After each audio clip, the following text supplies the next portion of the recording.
Hi, I am Ali Reza, an engineer at Composure. I work with the workload scheduling team, and one of the main features I was involved with is Composure scheduling language. This feature enables the user to expand scheduling policies by defining new scheduling constraints and combining them together. Allow me to further explain. In Composure's workload scheduling framework, each scheduling policy is a collection of constraints. These constraints are simply assertions about workload placements and are enforced by the scheduler. These assertions can be expressed as logical statements. In fact, we have developed a language similar to first-order logic which allows the user to define new constraints. This is an example of Composure constraint language.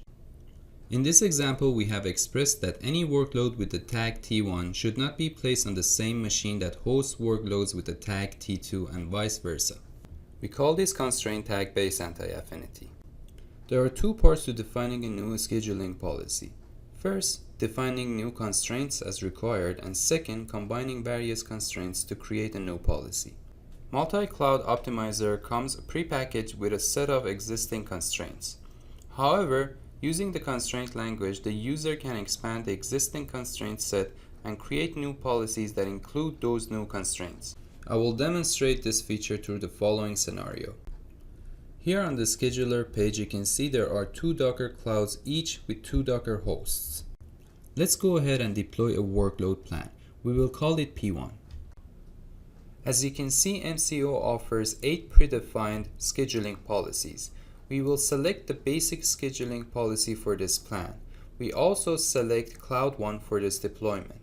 We create the first workload with 3 instances and we name it as T1. By doing this, we add the tag T1 to this workload. We create a similar workload with the tag T2. Now let's execute this workload plan and wait for it to be deployed. We observe that basic policy does not consider these workload tags, and hence workloads with tags T1 and T2 are placed on the same host.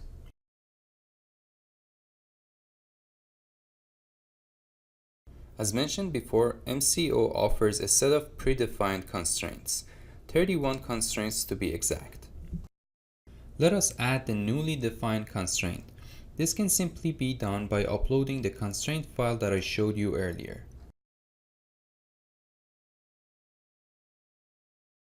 Now, if we look at the set of available constraints, the new constraint has been added to the set.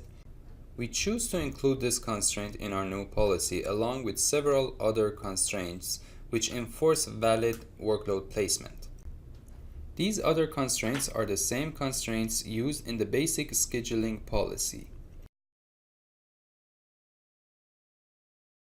We will call this new policy tag-based anti-affinity.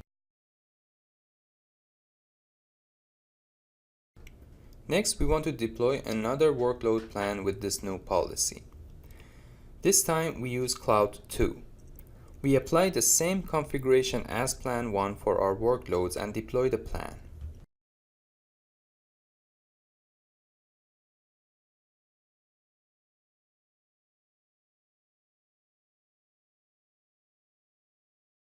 We can observe that workloads with the tags T1 and T2 are deployed on different hosts with the new user-defined tag-based anti-affinity policy.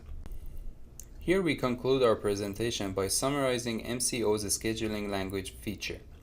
First, the user can define new constraints using Composure constraint language.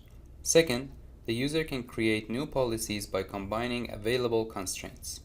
Third, this feature is dynamic in nature and very easy to use. If you like what we're doing, please like, comment, share, and subscribe.